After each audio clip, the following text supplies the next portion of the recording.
그리고 솔직히 고백하자면 그날 저녁 장모님의 옷차림이 문제였습니다. 그리고 평소보다 몸매가 확 드러나는 원피스를 입고 계셨거든요. 부엌으로 갈 때마다, 소파에 앉아 계실 때마다 자꾸 시선이 갔어요. 이러면 안 되는데 머리로는 알고 있었지만 몸은 정직했습니다. 그리고 방으로 들어와 문을 잠그고 의자에 앉았습니다. 혼자서 해결하는 시간을 가질 수밖에 없었어요. 저는 처음에는 다른 여자를 떠올려 보려 했습니다. 예전에 봤던 여배우, 길에서 마주친 낯선 여자들. 하지만 소용없었어요. 그리고 자꾸만 장모님이 떠올랐습니다. 아니야, 이러면 안 돼. 억지로 다른 생각을 하려 했지만 결국 장모님 생각을 하고 말았어요. 떠오르는 건 어쩔 수 없잖아요. 호흡이 빨라지던 그 순간이었어요. 드르륵 문이 열렸습니다. 네, 분명 잠갔는데, 내일 입을 셔츠 다려놨는데 장모님이 셔츠를 들고 방 안으로 들어오셨습니다. 그리고 모든 걸 보셨어요. 의자에 앉아있는 저를, 제 손의 위치를, 제 표정을 보셨어요. 대형 사고가 터진 순간이었습니다. 죄송합니다. 장모님이 황급히 셔츠를 침대에 올려놓으셨습니다. 나 나중에 얘기하자. 그리고 문 앞에서 잠시 멈추셨어요. 뒤돌아보지 않고 떨리는 목소리로 말씀하셨습니다. 괜찮아, 남자가 그럴 수 있지. 네, 하지만 저는 몰랐습니다. 이 사고가 우리 관계를 완전히 바꿔 놓을 줄은. 이야기 시작 전에 구독과 좋아요로 응원해주시면 큰 힘이 됩니다.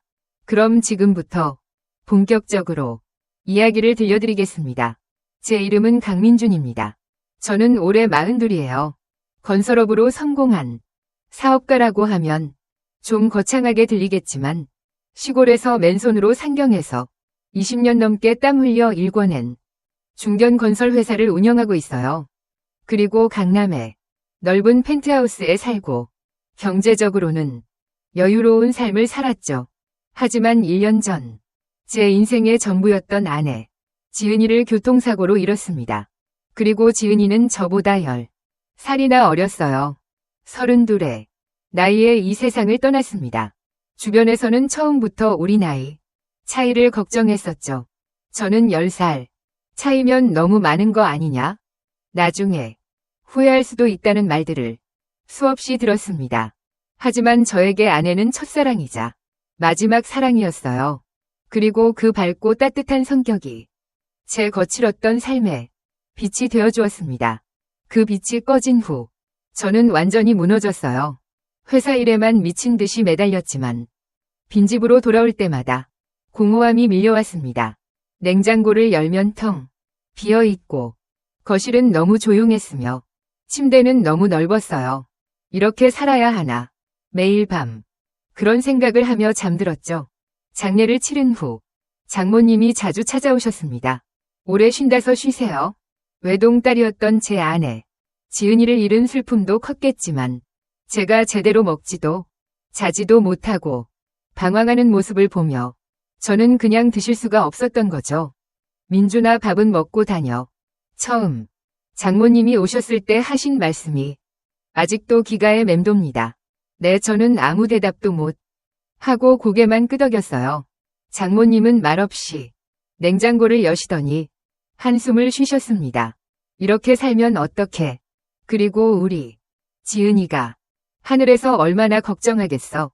그날부터 장모님은 일주일에 서너 번씩 오셨어요. 반찬을 만들어주시고 빨래를 하시고 집안을 정리해 주셨습니다. 가끔은 그냥 거실 소파에 앉아서 말없이 저와 함께 시간을 보내셨어요. 우리는 같은 사람을 잃은 유일한 이해자였고 서로의 슬픔을 나누는 것만으로도 위안이 되었습니다. 저는 장모님도 혼자셨어요. 장인어른은 5년 전에 돌아가셨거든요.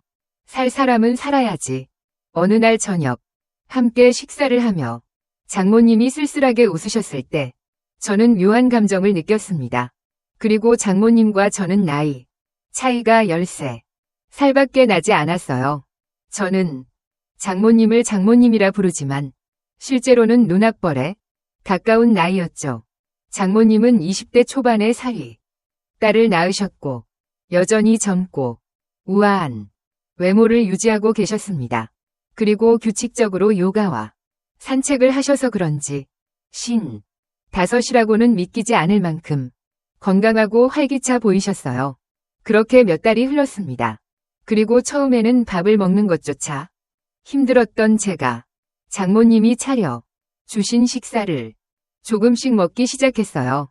그리고 억지로라도 회사에 나가고 일을 하고 돌아와서 장모님과 저녁을 먹는 일상이 반복되면서 제 마음속 슬픔도 조금씩 자리를 잡아갔습니다.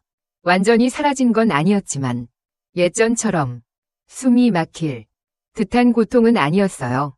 어느 날 저녁 식사를 마치고 장모님이 설거지를 하실 때 저는 처음으로 장모님을 다르게 보게 되었습니다. 그리고 장모님은 집에 오실 때 편한 옷차림을 하셨는데 그날따라 무릎 위로 올라오는 스커트를 입고 오셨어요. 저는 설거지를 하시느라 싱크대 앞에 서 계신 모습이 눈에 들어왔고 저는 무의식 중에 그 모습을 바라보고 있었습니다. 아니야, 이러면 안 돼. 저는 황급히 시선을 돌렸지만 심장이 이상하게 빠르게 뛰었어요. 그리고 그 이후로 장모님이 오실 때마다 묘한 긴장감이 생기기 시작했습니다. 그렇게 몇 주가 지났을 때였습니다. 장모님의 발걸음이 뜸해지기 시작했어요.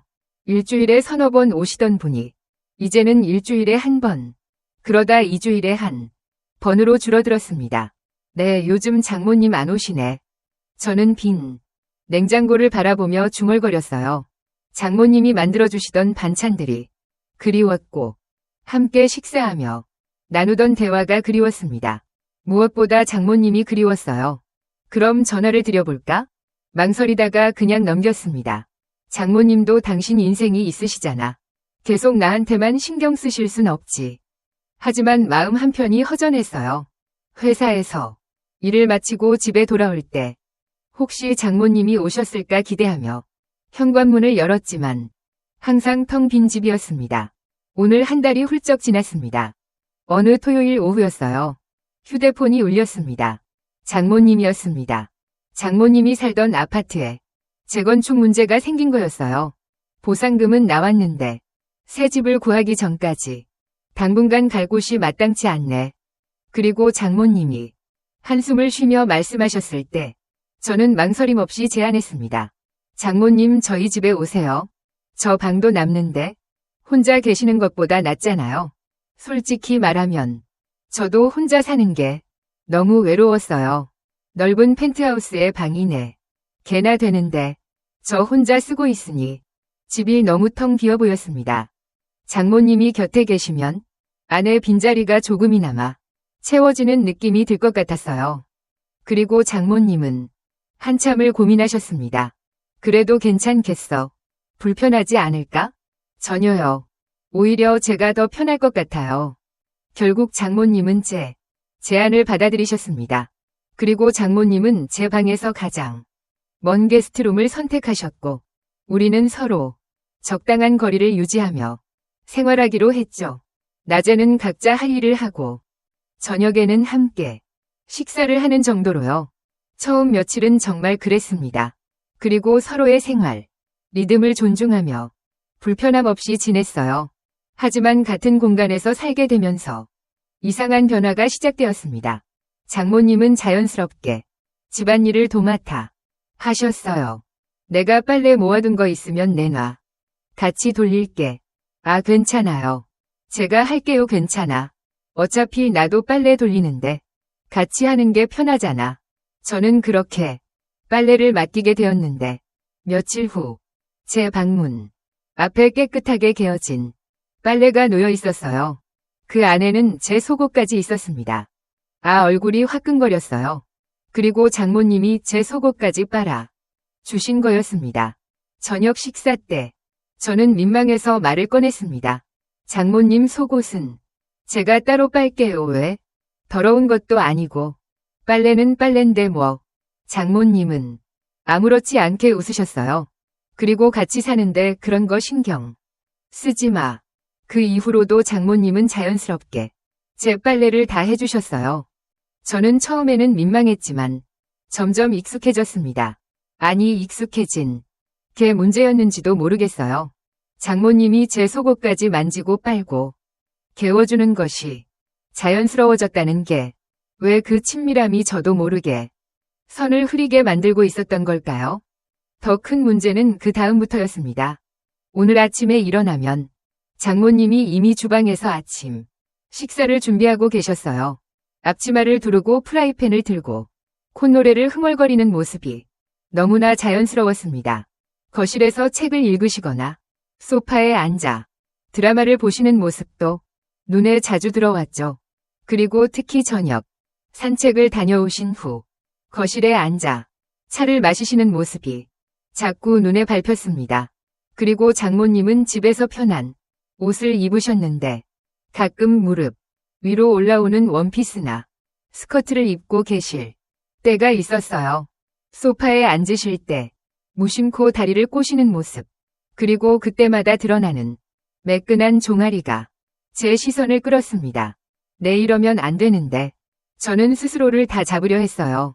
하지만 장모님의 건강하고 탄력 있는 몸매가 자꾸 눈에 들어왔습니다. 그리고 55이라고는 도저히 믿기지 않을 정도로 관리가 잘 되어 있었거든요. 밤이 되면 잠을 이루기가 점점 힘들어졌어요. 아내가 떠난 후 완전히 잠들어 있던 제 안에 남성성이 서서히 깨어나고 있었습니다. 네, 그리고 그것은 장모님을 향하고 있었어요. 어느 날 저는 장모님을 유심히 보게 되었습니다.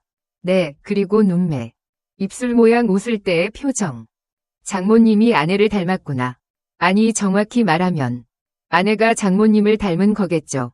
그 아내는 젊은 버전의 장모님이었고 장모님은 성숙한 버전의 아내였습니다. 그 사실을 깨닫는 순간 저는 더욱 혼란스러워졌어요. 근데 이건 아내에 대한 그리움 때문일까? 아니면 답을 찾을 수 없었습니다. 함께 산지 한 달쯤 되었을 때였어요. 저는 장모님을 점점 더 의식하게 되었습니다. 그리고 장모님이 청소를 하시다가 허리를 굽히실 때 스커트 아래로 보이는 매끈한 다리가 눈에 들어왔어요. 소파에 앉아 다리를 가지런히 모으고 계실 때 무심코 내민 손이 제 손과 스칠 때마다 심장이 빠르게 뛰었습니다. 그리고 회사에서도 장모님 생각이 자꾸 났어요. 오늘은 장모님 뭘 좋아하실까? 퇴근길에 장모님 좋아하시는 과일이라도 사 갈까, 그런 생각을 하면서 일하는 제 모습이 낯설었습니다. 네, 그리고 집에 돌아가는 것이 기다려졌어요.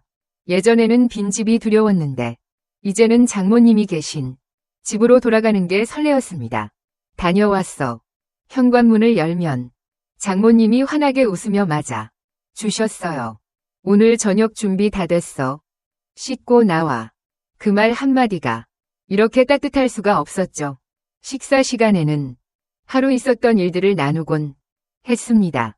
오늘 회사에서 계약 하나 따냈어요. 어머, 잘했네, 축하해.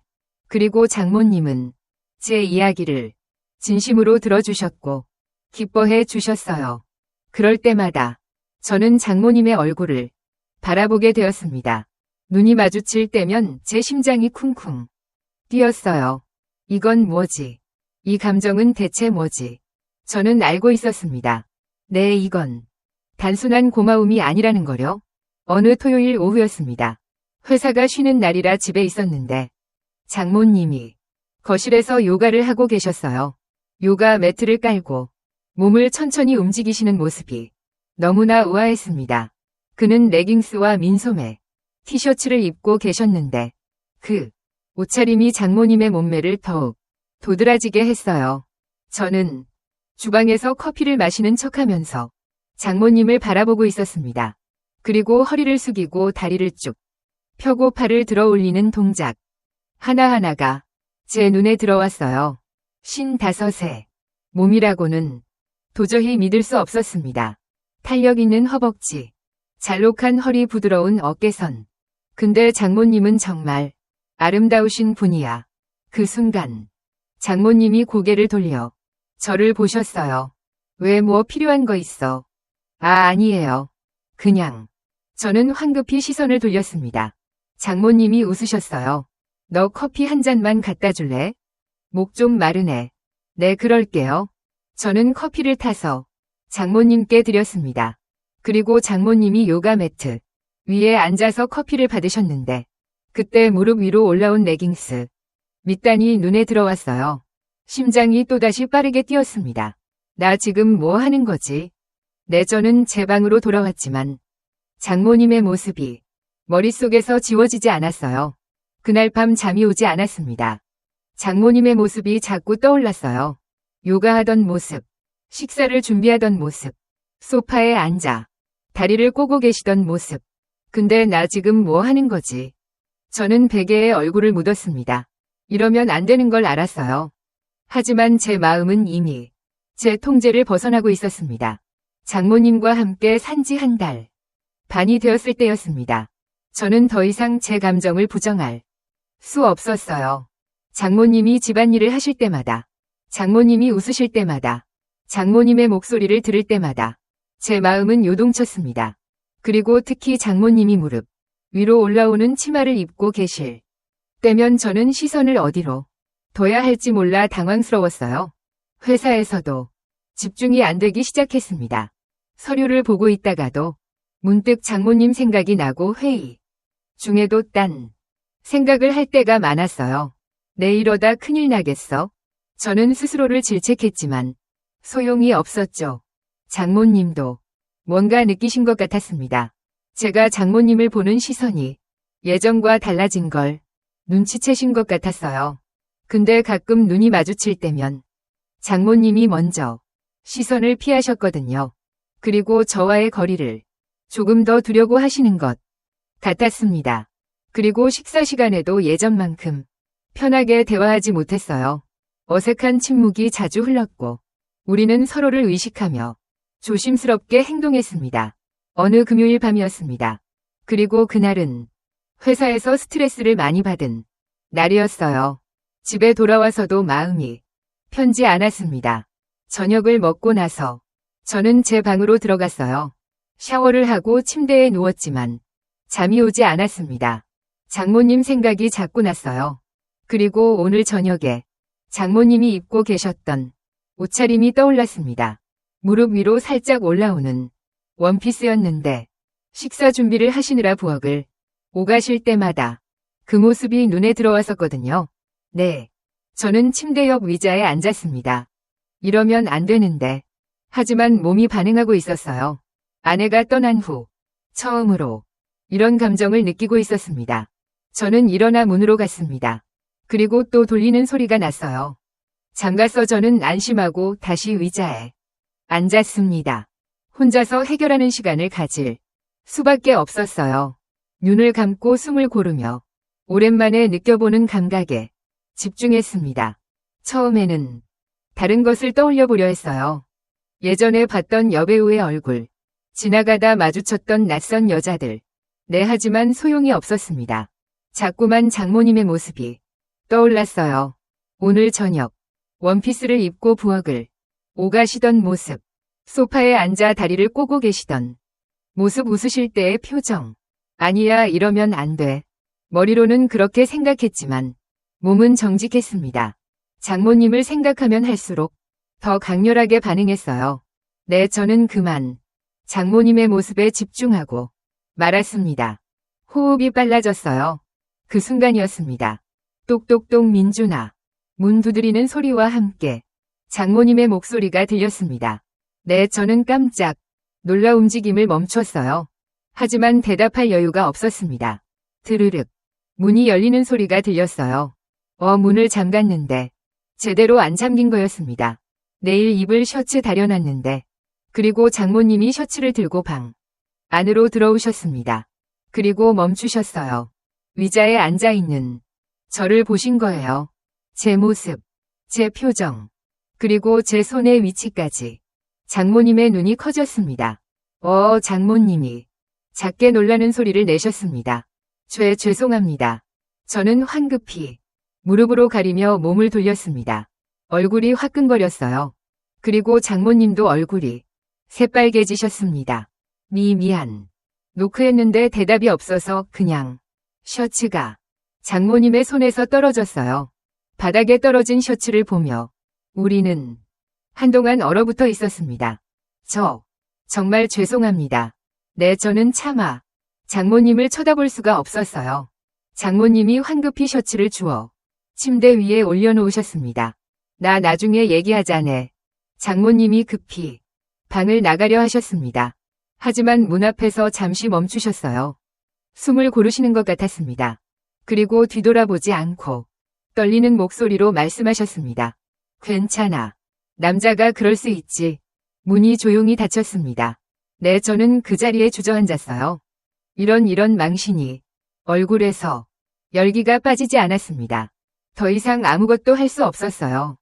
그저 두 손으로 얼굴을 감싸고 부끄러움에 몸부림칠 뿐이었습니다. 내일 아침에 어떻게 얼굴을 보지? 네, 그런데 문득 이상한 생각이 들었습니다. 장모님이 나가시기 직전 제 모습을 보셨을 때 그 눈빛, 논란만 있었던 게 아니었어요. 뭔가 다른 감정도 섞여 있었던 것 같았습니다. 설마 아니야. 저는 고개를 저었습니다. 네, 하지만 가슴은 이상하게 빠르게 뛰고 있었어요. 그날 밤 저는 한숨도 잘 수 없었습니다. 다음 날 아침은 너무나 어색했습니다. 네, 저는 평소보다 늦게 일어났어요. 장모님과 마주치기가 두려웠거든요.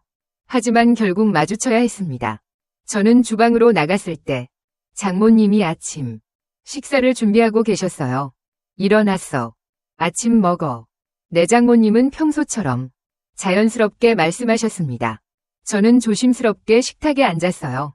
잘 잤어. 네, 장모님은요. 나도 잘 잤어. 우리는 어색한 아침을 함께 했습니다. 네, 그리고 대화가 끊기고 침묵이 흘렀어요. 저는 빨리 식사를 마치고 회사로 가고 싶었습니다.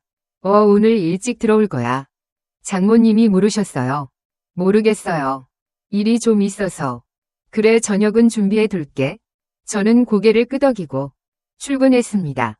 회사에서도 집중이 안 됐어요. 어젯밤 일이 자꾸 떠올랐습니다. 그리고 장모님이 제 방에 들어오셨던 순간, 그때 장모님의 표정, 장모님이 하신 말씀들, 나 지금 뭘 생각하는 거지? 네, 저는 고개를 저었습니다. 하지만 마음 한 편으로는 장모님을 다시 보고 싶었어요. 저녁 6시가 되자 저는 서둘러 퇴근했습니다. 집으로 가는 내내 가슴이 두근거렸어요. 저는 현관문을 열고 들어갔습니다. 다녀왔어. 장모님이 거실 소파에 앉아 계셨어요. 평소와 달리 주방이 아니라 거실에 계셨습니다. 내 저녁은요. 아직 안 했어. 넣을 때까지 기다렸어. 장모님이 저를 바라보셨습니다. 저는 눈빛이 평소와 달랐어요. 앉아. 저는 장모님 맞은편 소파에 앉았습니다. 너 어젯밤 있잖아. 장모님이 먼저 말씀을 꺼내셨어요. 저는 숨을 삼켰습니다. 장모님 죄송합니다. 정말. 괜찮아, 너 잘못 없어. 그리고 장모님이 손을 저으셨습니다. 남자가 혼자 살면서 그럴 수 있지. 나도 알아. 하지만 저는 다 벌어진 김에 솔직하게 말을 이었습니다. 제가 장모님을 생각하면서 그랬어요. 저는 장모님의 눈이 커졌습니다. 뭐라고 처음엔 아니었어요. 다른 걸 떠올리려고 했었어요. 정말로요. 저는 고개를 들지 못한 채 말을 이었습니다. 하지만 자꾸만 장모님만 생각이 났어요. 저랑 같이 살면서 매일 보다 보니까 어느 순간부터 장모님이 자꾸 눈에 밟혔고 제 목소리가 떨렸습니다. 이러면 안 되는 거 알아요? 장모님은 제 아내의 어머니시고 저는 사위고 그런데 장모님이 조용히 물으셨어요. 저는 같이 살다 보니까 본능을 억누를 수가 없었어요. 저는 솔직하게 고백했습니다. 그리고 장모님이 집안일 하시는 모습, 소파에 앉아 계시는 모습, 무릎 위로 올라오는 치마를 입고 계실 때 전부 다 눈에 들어왔어요. 민준아. 남자로서 어쩔 수가 없었어요. 처음엔 죄책감이 들었어요. 저는 아내한테도 미안하고 장모님한테도 죄송하고 저는 두 손으로 얼굴을 감쌌습니다. 그런데 점점 더 심해졌어요. 회사에서도 장모님 생각만 나고 집에 돌아오는 게 기다려지고. 근데 이건 단순히 외로워서가 아니에요. 장모님이 한동안 침묵하셨습니다. 나도 생각해봤어. 장모님이 조용히 말씀하셨어요. 우리 이렇게 같이 살면서 서로 위식하는 거 어쩔 수 없는 것 같다. 제 심장이 빠르게 뛰었어요. 남자가 혼자 살면서 얼마나 힘든지 나도 알아. 매일 참아야 했을 거 아니야. 그리고 장모님이 제 눈을 바라보며 말씀하셨어요. 어제도 혼자 방에서 그렇게 하는 걸 봤잖아. 장모님의 얼굴이 붉어졌습니다. 미안해. 내가 좀 더 조심했어야 했는데. 장모님, 집에서 너무 편하게 입고 다녔나 봐. 그리고 장모님이 손으로 무릎을 만지작거리셨어요. 어젯밤에 본 건 솔직히 놀랐어. 장모님의 목소리가 떨렸습니다. 그런데 그 뒤로 자꾸 생각이 났어. 나도 사람이야. 저는 더 이상 참을 수 없었어요. 장모님의 손을 잡았습니다. 장모님 민준아. 장모님이 천천히 고개를 끄덕이셨어요. 오늘은 참지 않아도 돼. 나도 같은 마음이야. 그리고 제 심장이 멈추는 줄 알았습니다. 장모님 진짜요? 응. 장모님이 제 손을 꽉 주셨습니다. 네, 우리 오늘은 아무것도 생각하지 말자. 저는 조심스럽게 일어났습니다. 장모님도 천천히 일어나셨어요. 방으로 갈까요? 장모님이 작게 고개를 끄덕이셨습니다. 네. 우리는 말없이 침실로 향했습니다. 심장 소리가 들릴 정도로 가까웠어요. 장모님. 응. 저는 장모님의 얼굴을 바라봤습니다. 저는 아내를 닮은 얼굴. 하지만 더 성숙하고 깊은 아름다움이 있었어요. 장모님도 저를 바라보셨습니다. 그리고 우리의 입술이 닿았습니다. 외로움이 그리움이 모든 감정이 뒤섞였습니다. 그리고 그날 밤 우리는 선을 넘었습니다. 1년 넘게 잠들어 있던 제가 깨어나는 느낌이었어요. 근데 솔직히 말하면 장모님은 제가 상상했던 것 이상이었습니다. 55이라는 나이가 도저히 믿기지 않았어요. 그동안 혼자 방에서 나를 달랬던 것과는 차원이 달랐습니다. 저는 진짜 사람의 온기, 부드러운 손길, 그리고 함께 느끼는 감정, 제 몸이 기억하고 있었습니다.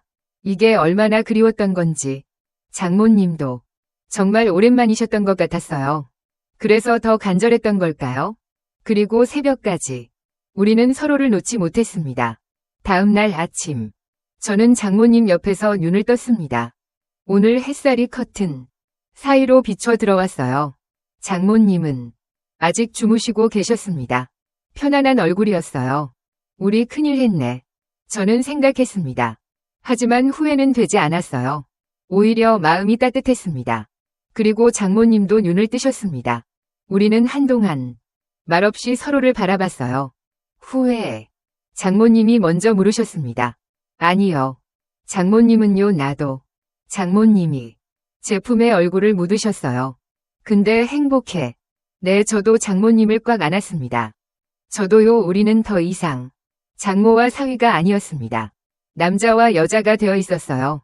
그날 이후 우리의 관계는 완전히 바뀌었습니다. 그리고 낮에는 여전히 적당한 거리를 유지했지만 밤이 되면 서로를 찾았어요. 회사에서 일할 때도 달랐어요. 예전에는 집에 가기 싫었는데 이제는 빨리 퇴근하고 싶었습니다. 내 장모님이 기다리고 계시니까요.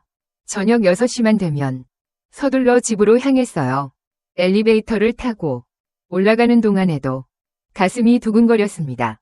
내 현관문을 열면 장모님이 주방에서 저녁 준비를 하고 계셨어요. 왔어. 오늘 일찍 왔네. 네, 빨리 오고 싶었어요. 장모님이 빙그레 웃으셨습니다. 씻고 와. 금방 차릴게. 내 저녁 식사를 함께하는 시간도 달라졌어요. 예전처럼 써먹하지 않았습니다. 자연스럽게 손이 닿고 눈이 마주치고 웃음이 나왔어요.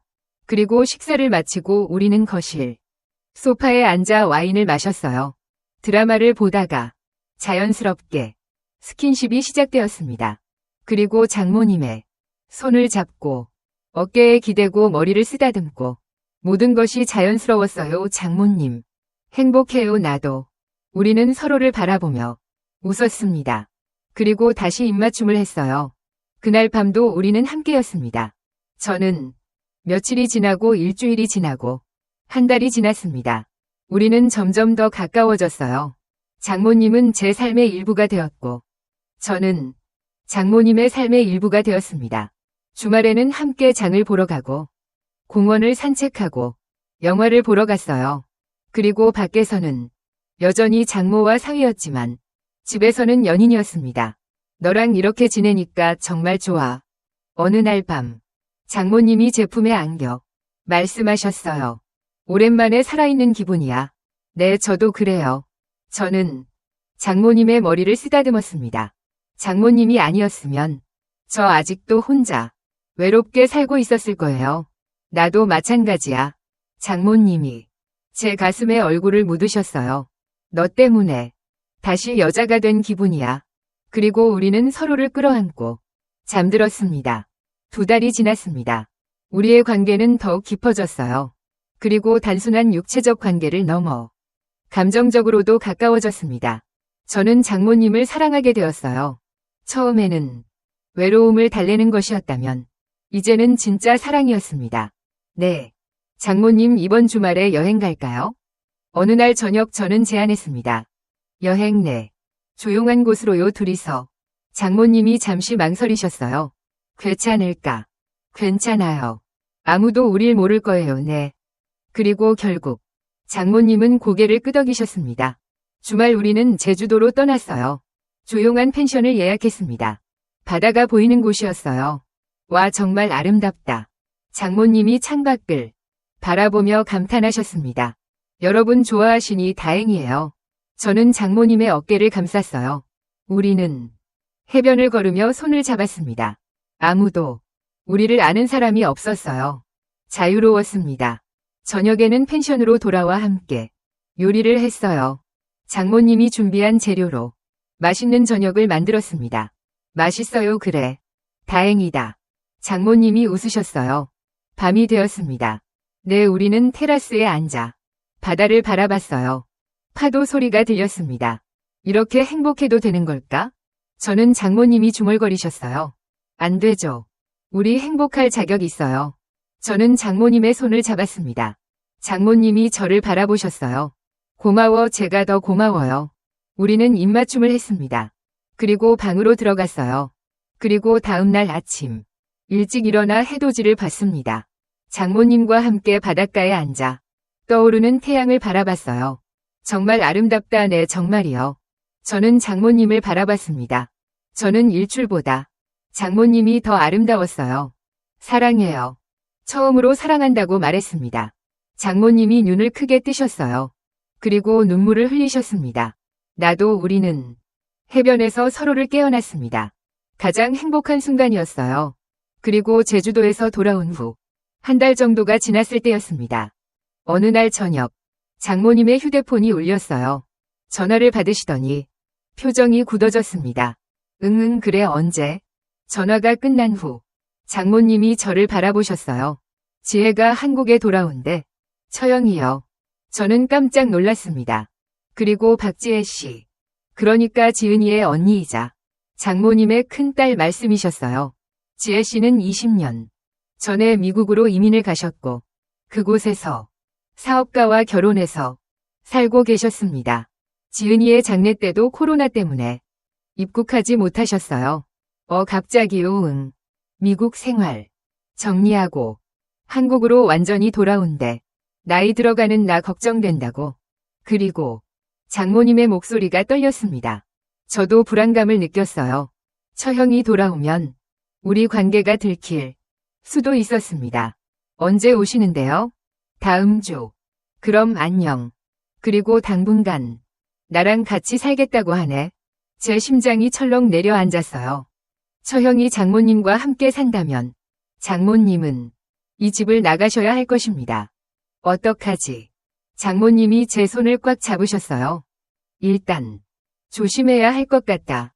네, 저는 고개를 끄덕였지만 마음이 무거웠습니다. 그리고 처형의 남편은 일 때문에 한 달 정도 늦게 온다고 했습니다. 일주일 후 처형이 도착했습니다. 인천공항에서 처형을 만났어요. 장모님과 저 그리고 처형, 언니, 엄마, 그리고 지혜 씨는 여전히 당당하고 세련된 모습이었습니다. 처형은 여전히 당당하고 세련된 모습이었습니다. 30대 중반이지만 나이보다 훨씬 젊어 보이셨어요. 미국에서 오래 살아서 그런지 분위기도 화려했습니다. 네, 제부 오랜만이에요. 네, 그러게요. 저는 어색하게 인사했습니다. 서영이 장모님을 열심히 보셨어요. 엄마 표정이 좋아 보여서 다행이네. 그래. 네, 뭔가 달라 보여. 피부도 좋아지시고 눈빛도 밝아지셨어요. 네. 장모님은 애써 태어난 척하셨지만 저는 긴장했어요. 처형의 눈이 날카로웠습니다. 공항에서 나와 차에 탔을 때 처형이 물으셨어요. 네, 엄마 지금 어디 사세요? 지금은 사위. 집에 잠깐 신세지고 있어. 네, 왜요? 재건축 때문에 임시로. 처형의 눈빛이 날카로워졌습니다. 그럼 저도 거기서 지내도 될까요? 호텔 비용도 부담스럽고. 네네. 장모님과 저는 동시에 얼어붙였어요. 하지만 거절할 명분이 없었습니다. 그래, 괜찮아. 장모님이 마지 못해 대답하셨습니다. 그날부터 모든 게 달라졌습니다. 저는 처형이 함께 살게 되면서 우리는 더 이상 자유롭지 못했어요. 밤에 함께 할 수도 없었고 서로를 의식하는 눈빛조차 감춰야 했습니다. 저는 회사 일을 핑계로 늦게 들어오려 했고 장모님은 처형과 함께 시간을 보내셨어요. 일주일이 지났습니다. 네, 저는 장모님과 단 한 번도 단둘이 있지 못했어요. 처형은 항상 집에 있었고 우리를 주시했습니다. 네, 어느 날 밤 처형이 거실에서 드라마를 보고 계실 때 저는 조심스럽게 장모님 방문을 두드렸습니다. 장모님, 안 돼. 지혜가 깰 수도 있어. 문 너머로 장모님의 떨리는 목소리가 들렸어요. 저는 발걸음을 돌려 제 방으로 돌아갔습니다. 저는 가슴이 무너졌어요. 그렇게 일주일이 지났습니다. 지혜 씨와 함께 사는 동안 저와 장모님은 최대한 조심했어요. 낮에는 예전처럼 거리를 두고 밤에도 각자의 방에서 지냈습니다. 하지만 습관이라는 게 무섭다군요. 저는 어느 날 아침이었습니다. 출근 준비를 하고 있었는데 넥타이가 잘 안 메워졌어요. 민준아, 이리 와봐. 장모님이 다가오셔서 제 넥타이를 매만지셨습니다. 저는 너무나 자연스러운 행동이었는데 그 손길이 너무 익숙했어요. 장모님의 얼굴이 제 얼굴에서 아주 가까웠습니다. 됐어, 장모님이 넥타이를 톡톡 두드리며 미소 지으셨어요. 그 순간 저는 깜짝 놀라 뒤로 물러섰습니다. 그리고 거실에서 지혜 씨가 우리를 보고 있었거든요. 또 다른 날 저녁 식사 후였습니다. 장모님이 설거지를 하시는데 제가 도와드리려고 주방으로 갔어요. 그릇을 건네주다가 장모님의 손을 잡아버렸습니다. 저는 그냥 몇 초였지만 우리는 손을 놓지 않고 서로를 바라봤어요. 제가 정신을 차리고 손을 놓으려는 순간 복도에서 발소리가 들렸습니다. 그리고 처형이 화장실에서 나오고 계셨어요. 저는 황급히 그릇을 건네고 주방을 나왔습니다. 그리고 어느 저녁 저는 TV를 보고 있었는데 장모님이 소파에서 졸고 계셨어요. 고개가 옆으로 떨어지려 하자 저는 본능적으로 장모님의 어깨를 받쳐드렸습니다. 그리고 장모님이 자연스럽게 제 어깨에 기대셨어요. 너무 익숙한 행동이었습니다. 그리고 지혜 씨가 주방에서 물을 마시다가 우리를 보고 있었어요. 저는 조심스럽게 장모님을 깨웠습니다. 네, 장모님 방에 가서 주무세요. 응. 미안. 장모님이 황급히 일어나셨습니다. 또 어느 날 제가 회사에서 힘든 일이 있어서 우울한 표정으로 집에 돌아왔어요. 저녁 식사 중에도 말이 없었습니다. 무슨 일 있어? 응. 그리고 장모님이 걱정스러운 눈빛으로 물으셨어요. 아니에요, 괜찮아요. 식사 후 거실로 나갔는데 장모님이 따라오셨습니다. 그리고 지혜 씨가 잠깐 화장실에 간 사이였어요. 정말 괜찮아. 장모님이 제 손을 꽉 잡으셨습니다. 그리고 힘들면 말해. 나한테라도. 그 따뜻한 손길에 저는 순간 장모님을 끌어안을 뻔했어요. 하지만 화장실 문 열리는 소리에 우리는 황급히 손을 놓았습니다. 지혜 씨가 거실로 들어왔어요. 그 시선이 날카로웠습니다. 그리고 그렇게 위태로운 순간들이 계속되었어요. 한 달이 지났을 때였습니다. 어느 날 저녁, 처형이 저를 부르셨어요. 제부 잠깐 얘기 좀 할게요. 제 가슴이 철렁 내려앉았습니다. 내가 들킨 건가? 하지만 지혜 씨는 다른 이야기를 꺼내셨어요. 제부 저희 집 구했어요. 내 어머니랑 같이 살 집이요. 저는 다음 주에 이사할 거예요. 뜻밖의 말이었습니다. 갑자기요. 남편이 곧 들어오잖아요. 그 전에 집 정리해야죠. 지혜 씨가 담담하게 말씀하셨어요. 네. 어머니도 이제 제대로 된 집에서 사셔야죠. 제부님 집에 계속 신세 지실 수는 없잖아요. 아, 네. 저는 복잡한 심정이었습니다. 지혜 씨가 눈치챈 걸까? 아니면 정말 이사할 타이밍이 된 걸까? 확실하지 않았어요. 그날 밤 장모님이 조용히 저를 불렀습니다. 지혜 씨가 방에 들어간 후였어요. 민준아, 들었어 네. 이사하신다고요? 그리고 장모님이 창밖을 바라보셨어요. 그래. 이제 때가 된 것 같다. 장모님의 목소리가 떨렸습니다. 우리 이제 그만해야 할 것 같다. 저는 예상했지만 가슴이 무너졌어요. 장모님, 지혜가 눈치챘는지는 모르겠어. 너 근데 상관없어. 장모님의 눈에 눈물이 고였습니다. 너 아직 젊잖아. 새로운 삶을 살아야 해. 나이는 상관없어요. 아니야. 상관 있어. 장모님이 저를 바라보셨어요. 너 때문에 나도 다시 살아있는 기분을 느꼈어. 여자로서 다시 태어난 기분이었어. 정말 고마워 저도요. 근데 이제 놓아줘야 해. 너를 위해서. 저는 눈물을 참았습니다. 어머니 장모님 미안해. 그리고 정말 행복했어. 장모님이 제 손을 꽉 주셨어요. 행복해야 해. 꼭 좋은 사람 만나서. 저는 장모님을 깨어났습니다. 마지막 포옹이었어요.